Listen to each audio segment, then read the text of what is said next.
हे बन्स पळोवन तुमच्याय तोंडाक उदक सुटलां आसतलें। चल तर करुया। ताका लागून आमी पयलीं 2 केळीं घेवन सोलून ती मिक्सराक मारून तांचो असो बारीक पेस्ट करून घेवया। उपरांत तातूंत आमी एक बेकिंग सोडा घालया, मागीर थोडेशे जिरे घालया। अशें मिसळून घालपाक जाय कारण ताका बरो टेस्ट येता। मागीर इल्लें चवी पुरतें मीठ घालपाचें आनी तातूंत आमी 2 चमचे साकर घातल्या। तुमकां जर आनी गोड जाय तुमी आनी साकर घालूं येता। मागीर इल्लो हळदी पिठो घालून तें सगळें बरें अशें मिक्स करून घेवया।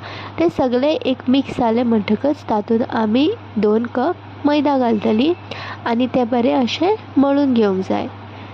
मळून जाले उपरांत ताचे वयर आमी इल्लें तेल लायतलीं आनी ताका 5 वरां सायडीन दवरतलीं।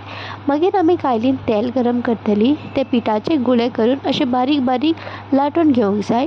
तेल गरम जालें तशें ते वाटलेले आमी भितर घालया आनी बरें भाजून घेवया। दोनी वाटेन बरें भाजले तशेंच सायडीन काडात आनी तुमचे गरमागरम बन्स खावपाक तयार आसा।